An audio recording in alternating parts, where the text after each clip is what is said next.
o Frizz que vai pra fora na noite. Ela tá curiosa, já que agora eles não têm mais nenhuma relação e o casamento foi quebrado. Isso faz com que ela não tenha nenhuma razão ou forma alguma de encontrar o Roman de novo. Porém, alguém chama a garota. Quando ela olha... Ih, é uma menina de cabelo azul. Eu achei que ia ser o nosso querido Roman ou alguém avisando que ele tinha chego. Eita, essa daí é a Sylvia, que é uma das garotas da família Lawrence. A cena já muda pra Flora abrindo revoltada a porta, querendo saber o porquê o pai dela vai fazer um evento pros Dimitri, porém ela não foi avisada. Ele calmamente se vira e diz que aprendeu muitas coisas após esse incidente. Ela havia distinguido muito bem o certo do errado quando ele não pôde fazer nada. E graças a ela ter trazido o Roman pra guerra, eles conseguiram vencer. Ele não queria mais desvalorizar a filha, então iria apoiar qualquer coisa que ela desejasse. E é por isso que não ia pressionar ela a fazer mais nada pela família. Ela poderia seguir qualquer sonho que quisesse. Porém, a maldita obviamente tá querendo ver o Dimitri no encontro, né rapaz? A cara de bravinha. Ele então pergunta o porquê ele tá mandando a Sylvia ir pra esse encontro.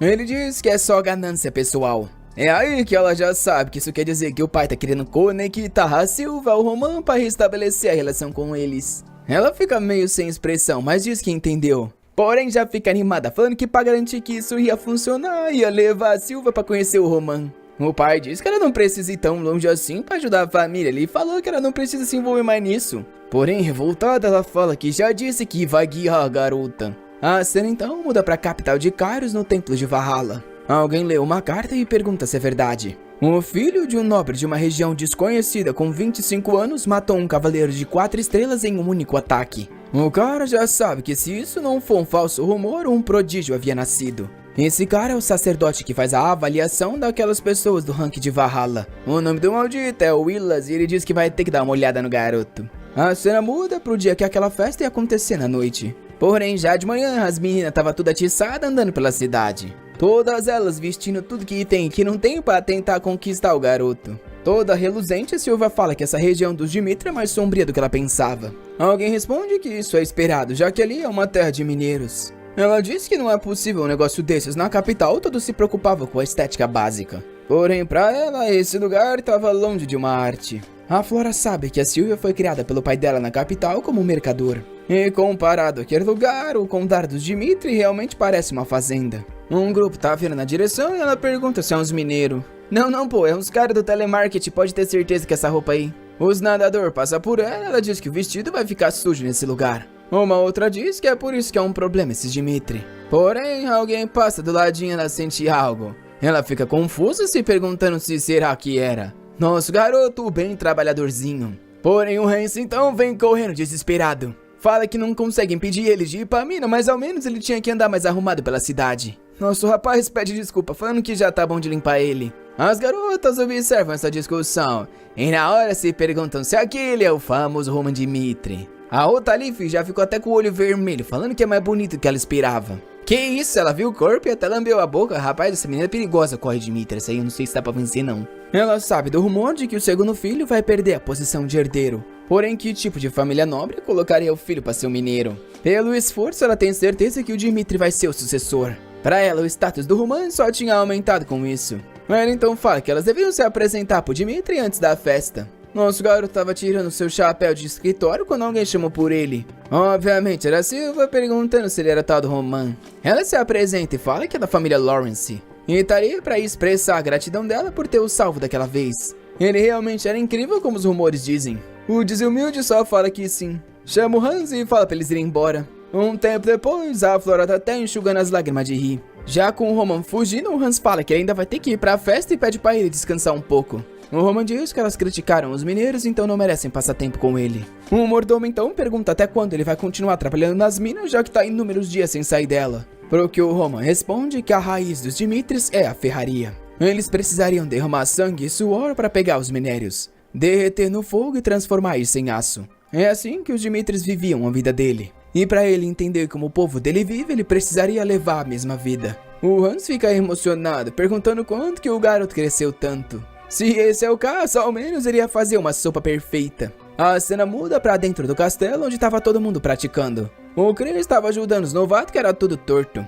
Ao menos depois dessa guerra, eles começaram a confiar ainda mais no Roman. Além disso, ele entregou alguns manuais e começou a fazer o treino com todo mundo para que eles se tornassem despertados e evoluíssem sua aura. O Ronan diz que tudo isso é para que eles tenham o básico da força, porém tá longe do suficiente. Isso porque ele ainda precisava ao menos de uma força de inteligência. O problema é que para isso eles precisariam de pessoas e muito dinheiro. E a grana que ele tem não é o suficiente pro que ele tá querendo construir. Ele então chama o Chris e pergunta como tá o treino, que responde que o pessoal parece extremamente motivado e estão tudo aprendendo rápido. O Roman é direto e já fala que vai logo ensinar uma nova técnica de espada. Rapaz, na hora o Chris fica animado. O Roman diz que é porque, diferente dos outros, ele ficou na linha de frente. Ele já havia começado a construir um novo mundo e aceitado um novo conhecimento. O nome da técnica era Seon Jeon.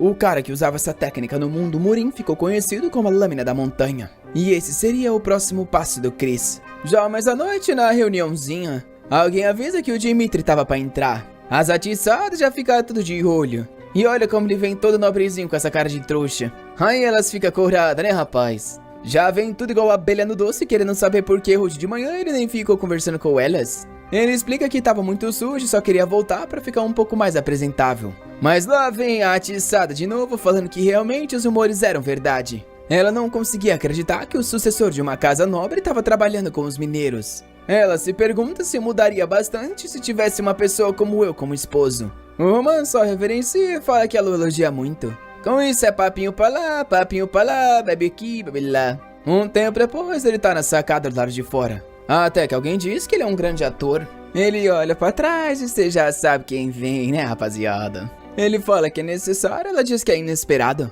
Ela achava que ele não se importava muito com relacionamentos. Ele diz que normalmente realmente não se importa. Porém, essa festa era uma que os pais dele haviam convidado todo mundo. Então era diferente do que ele costumaria fazer. E então comenta que o primeiro encontro deles foi inesperado dessa mesma forma. Ela diz que concorda, ele de certa forma tá certo. E então pergunta o porquê ele estava fazendo trabalho de mineração. Como o futuro sucessor, não tinha por que ele ser mandado para as minas. Porém, ele pergunta como ela acha que os Lawrence chegaram na posição atual. Ela fica confusa e ele fala que as pessoas acreditam que os Lawrence chegaram onde estão por causa de um solo abundante. Porém, a verdade é que a família Lawrence encontrou sucesso através das negociações. Eles tinham boas terras, porém eram melhores ainda em vender os produtos. É exatamente pela mesma razão que o Visconde virou mercador na capital. A Flora fica impressionada que ele sabia de toda a história da família dela. Algo que ela só descobriu recentemente quando decidiu começar a estudar sobre eles. Porém, ela pergunta o que isso tinha a ver com fazer o trabalho de mineração. Ele então fala que a raiz dos Dimitris é na mineração. Se eles não suassem e se esforçassem o dia todo, os Dimitri nunca chegariam onde estão. E é por isso que ele prefere ficar nas minas para entender o pessoal que mora ali. Ele acredita que essa é a obrigação dele como uma das pessoas que carrega o nome Dimitri. Ele então fala que já ficou ali muito tempo e vai se retirar. Essa louca da cabeça toda hora fica impressionada, falando que agora tá decidida. A cabeça dela, que estava bagunçada após o fim da guerra, finalmente tinha se organizado. Ela fica animada, falando que sabia que era uma boa decisão encontrar ele. Alguns dias depois, a Flora foi embora do reinado Lawrence direto para a capital. Foi a primeira vez que ela saiu daquele pequeno reinado para se aventurar ao mundo. A cena muda pro mestre da mineração, Jacob, falando que aquela ali é muito boa. O cara na frente pergunta como foi e ele fala que é igual todos os dias, eles mineram e nunca acaba. Até o momento eles só tinham desenvolvido a entrada da montanha. Mesmo que os Dimitris gastassem dezenas de anos naquele lugar, eles não conseguiriam terminar tudo. O velho chamado Hendrik diz que ouviu falar que o Dimitri estava trabalhando nas minas e pergunta como ele estava se saindo. O cara parece animado a falar o nome Roman. Um mês atrás, os caras comentavam sobre a chegada dele. Todo mundo achava que ele ia até lá só pra fingir que estava trabalhando e um tempo depois sumir. Um cabelo azul chamado Morkan diz que o Lorde Dimitri tá perdendo a cabeça. Se ele queria educar o garoto para ser o sucessor, devia ter começado a fazer isso há muito tempo atrás. Porém, até hoje, os 3 sucessores só aprenderam sobre a ferraria. Nenhum deles tiveram um segundo na mineração. Claramente, isso era um sinal que o Lorde Dimitri estava discriminando eles. Um dos caras fala que acha que ele tá exagerando um pouquinho. Porém, o cara diz que a fundação dos Dimitris é nos minérios de ferro, porém os ferreiros que estão ficando com toda a glória. E por isso, quando o Roman chegasse, eles iam mostrar o quão difícil era esse trabalho. Um tempo depois, apresentam o nosso garoto e avisam que ele vai começar a trabalhar lá. Alguns estavam com sono e o pessoal tudo rindo. O Roman ficou só observando. E o cara avisa o grupo que a segurança vinha em primeiro, segundo e em terceiro lugar. Então mandou todo mundo começar a trabalhar. O Roman logo percebeu que estava sendo ignorado por todo mundo, mas decidiu não se importar muito com isso. Ele estava ali para aprender como a cidade da mineração dos Dimitri vivia. Ele precisava saber do poder que eles possuíam e o que ele podia fazer pela Terra. E é por isso que ele ia aprender tudo que envolvesse a família dele. Já dentro da caverna tá todo mundo minerando, falando que eles precisam alcançar a meta do dia. O Roman tá ficando impressionado com quão organizado eles são. Eles se esforçam bastante, mas também têm boas medidas de segurança. Talvez tenha sido toda essa eficiência que deu a fama aos metais que os Dimitris mineram. O velhinho comenta que não só eles mineram da forma certa, como também fazem um processo perfeito. É por isso que o aço vendido pelos Dimitris é reconhecido por todos. Os Dimitris são um dos poucos lugares onde eles mineram, fazem o aço e ainda fazem a arma. É por isso que esse lugar é considerado um dos estados mais ricos. Juntando tudo isso, o Roman sabe que tá explicado como eles têm tanto dinheiro. Eles vêm vivendo dessa forma por décadas e provavelmente acumularam uma quantia bem maior do que ele imaginava. Nisso, alguém fala que ali dentro não é lugar de conversinha. O cara no fundo avisa que se ele não tem vontade de trabalhar, é bom não ficar incomodando os outros. É o Morkan que fala pra ele sair dali. Eles se encaram, o Roman pede desculpas e diz que vai voltar ao trabalho. Com isso, ele pega a sacola e continua recolhendo os minérios. Uma semana se passa. Na mineração é sopinha e pão. E o Roman tá impressionado que tá trabalhando ali já há 7 dias e ninguém decidiu falar com ele. Talvez essa fosse a forma de mostrarem que ali é o território deles. Até que o Morkan se senta na frente e diz que queria perguntar algo. Ele vem assistindo nosso garoto por uma semana e tá ficando curioso. Ele quer saber o porquê ele tá trabalhando ali. Nem o Rodio, que é a pessoa que tem a maior chance de ser o sucessor, veio uma única vez na mina. É por isso que quando o Roman apareceu, ele achou que o garoto só ia ficar enrolando. Ele sempre ficou de olho no garoto e ele trabalhou bem mais pesado do que ele imaginava. Ou talvez desse até para dizer que ele estava se esforçando mais que os outros mineradores. O pessoal da mina então parece começar a descobrir que o Dimitri não tinha sido enviado para a mina. O que deixa eles confusos com o porquê então ele tinha se voluntariado. O Dimitri pergunta se ele quer uma resposta idealista ou realista. E o Morkan responde que quer ambas. Nosso garoto então fala que primeiro vai dar a resposta idealista. A cidade dos Dimitris era uma cidade de mineradores e era assim que eles ganhavam a vida lá. E ao invés de tentar entender as coisas de forma estatística, ele quis experienciar frente a frente. O Morkan quer saber se realmente tem o porquê ele fazer isso. Ele diz que sim, porque desde que ele carregue o sobrenome Dimitri, essa é a obrigação dele. O Morkan percebe que realmente isso daí era uma resposta idealista. A resposta perfeita que alguém gostaria de escutar de seu líder. O Roman então diz que a resposta realista é porque ele não é um mestre dos Dimitris. Mesmo que o pai dele possua uma riqueza infinita, nada disso é dele. É por isso que ele veio na mineração para descobrir o que ele pode fazer pelo povo dali. E assim se tornar merecedor de uma parcela dos lucros desse lugar. O Morkan começa a rir. E depois Coringa falando que, pelo amor de Deus, o filho estava querendo ser merecedor da riqueza do pai. Ele nunca tinha escutado alguém falar isso. Ele achava que o Roman só estava ali para ganhar uma moral na batalha pela sucessão. Porém agora, vendo isso, ele tem certeza que ele tá ali porque o Dimitri reconhece a importância dos mineradores. E animado fala que vai responder qualquer pergunta que o garoto tiver. Com isso, o Morkan finalmente, de forma sincera e verdadeira, respondeu a enxurrada de perguntas do Dimitri. O sistema de mineração dos Dimitris é tão grande que dá pra falar que é o maior do continente. E a região chamada de Os Picos Infinitos possui uma quantidade enorme de minérios. Se eles conseguissem arrancar todos esses minérios, possuiriam uma riqueza também infinita. O Morkan também avisou da parte ruim. Eles não são muito rápidos na mineração ali porque é extremamente perigoso, então eles têm que garantir a segurança. O Lorde nunca os apressou e sempre fez com que eles trabalhassem da melhor forma possível. Mas mesmo assim, a mineração não deixava de ser um lugar perigoso. Ele vai falar sobre os terremotos que acontecem quando começa a se tremer. Na hora, todo mundo se levanta e pergunta o que estava acontecendo. Um dos caras avisa que a 8ª tábua havia caído e parecia que alguns mineradores tinham sido enterrados. Eles chegam na frente e se perguntam o que iam fazer. Rapaz, abriu um buraco, pelo visto o cara foi de túnel. E nosso herói da Marvel diz que ele vai. O Morkan, porém, se recusa, falando que um descendente direto não pode fazer algo assim. Eles chamariam os cavaleiros e montariam algum plano. Porém, o Roman fala que isso seria tarde demais. Porém, ele só avisa o Morkan que já disse que essa é a responsabilidade dele. Manda eles buscarem logo umas ataduras que ele já estava trazendo os machucados. Com isso, todo no estilo, sai descendo o túnelzão. Um tempo depois, já tem alguém subindo. Era o danado com o primeiro nas costas. Rapaz, essa salvação foi realmente rápido, o menino já tá sendo enfaixado. Vendo ele tratar o cara, ele fica impressionado que o garoto também sabia sobre isso. Ele se vira e fala que terminou os primeiros socorros era para levar esse cara pro médico. Se ele precisasse de alguma poção, era só falar que ele comprava. Com isso, o cara era levado. E o Roman aproveita para dizer que todos têm que aceitar que esse é o destino de um minerador. Não importa o quanto eles se preparem, desastres repentinos sempre vão acontecer. Porém, por mais que fosse um caminho difícil, ele, que carrega o nome dos Dimitris, iria ajudá-los a resolver essas dificuldades, usando qualquer meio que fosse necessário, e não demoraria tanto tempo assim. A cena já muda pro pai dele perguntando se ele se machucou e por que fez algo tão perigoso. Ele deveria saber que, mesmo sendo um espadachim com aura, ele não conseguiria evitar um desastre como esse. E por causa dessa falta de cuidado, ele quase perdeu o filho. Nesse tipo de situação, nunca se arrisca a vida de duas pessoas para salvar uma. O Roman diz que fez o que precisava ser feito. Porém, o pai grita. Mas o garoto não muda de opinião e diz que se voltasse no tempo, nada mudaria. Para ele, a decisão havia sido certa. O pai, porém, manda ele parar de trabalhar nas minas, já que ele também nunca pediu por isso. O Roman responde que se fosse trabalhar na ferraria, ele sabe que o pai não pararia.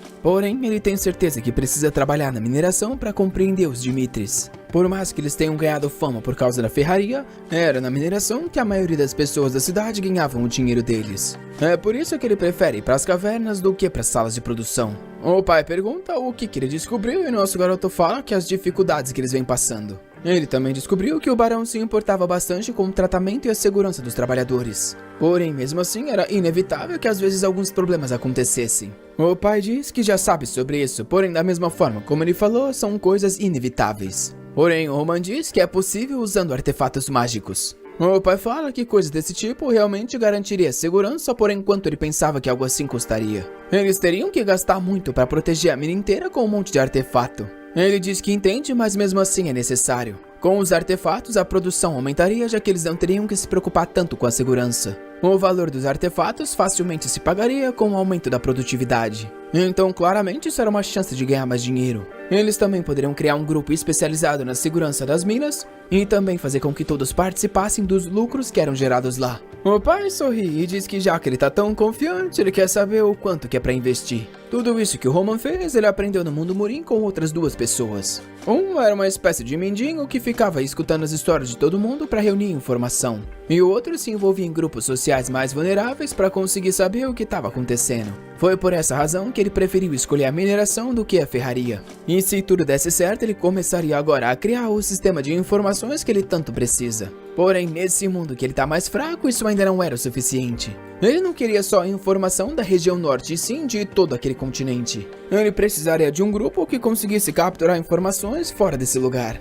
E para ele só tinha uma pessoa que se encaixava nesse papel. A cena muda e diz que depois da guerra, os soldados descobriram algo incrível. O Chris avisa todo mundo que a partir de agora eles aprenderiam a usar mana. Esse era um presente do mestre, então era bom eles darem tudo de si. Para eles, um tesouro que pudesse ensinar a usar mana possuía um valor que não podia ser determinado. Era algo tão raro que talvez nem mesmo um pai ensinasse a seu filho. Obviamente, por causa disso, todo mundo acha que é mentira e que provavelmente é uma técnica qualquer que ele encontrou por aí. Por mais que até agora eles tenham sido leais ao Roman, eles têm certeza que não merecem um tesouro assim. O Chris então fala que o nome da técnica que eles iam aprender se chamava Técnica do Cultivo de Azura. E em uma terra distante, Azura significava o demônio do campo de batalha. Assim que os caras praticaram um tempo com ela, já ficaram assustados. Os sentidos dele haviam se aguçado ao ponto de conseguir sentir o vento tocando as gotas de suor na pele. A técnica de Azura organizava 108 diferentes estilos de combate. Já com a mana se ativando, ele se pergunta como era possível que o Roman tivesse um tesouro como esse. Se ele tivesse algo assim, esconderia até da própria família. Pro Lucas, que já tinha gastado uma fortuna tentando aprender alguma técnica, ele sabia que esse era o ponto que a vida dele ia mudar. A cena muda pra ele pedindo desculpas pro Roman, dizendo que prefere ficar ao lado dele. Obviamente, nosso garoto quis colocar ele no tal grupo pra coletar informações, porém ele não tá muito afim. O Lucas disse que se tiver que controlar essa guilda de informações, vai ter que sair do lado do Roman. Ele havia jurado a vida pelo Roman e não queria ser mandado pra longe. Porém, nosso garoto parece achar que ele tá atuando de uma forma incrível. Ele então sorri e diz que quer perguntar algo. Porque ele acha que havia aprendido a técnica de cultivo de Azura. O Lucas, hesitante, só fala que não tem ideia. O Roman então fala que esse foi o presente que eles ganharam por ter jurado lealdade a ele. Porém, o conhecendo, ele realmente acreditava que ele entregaria algo como isso só por causa de lealdade. A verdade é que esse prêmio foi por eles terem ido até a guerra e arriscado a vida por ele. Porém, se esse é o caso, imagino que ele iria receber se cumprisse a tarefa de fazer a guilda de informações. Na hora o danado já se curva, falando que vai obedecer qualquer ordem e essa guilda vai ser criada ontem. O Roman fica animado, pelo menos o cara é calculista e inteligente. Ele vai ser o cabeça da guilda de informações que vai se chamar o Clã Ignob. Um tempo depois, de volta na mina, todo mundo comemora a chegada do Roman. Eles se aproximam e agradecem por ele ter melhorado tanto a segurança deles. E um velhinho chora falando que o único filho que ele tinha foi salvo por ele. Na hora ele já cai no chão dizendo que dedicaria o resto da vida pelo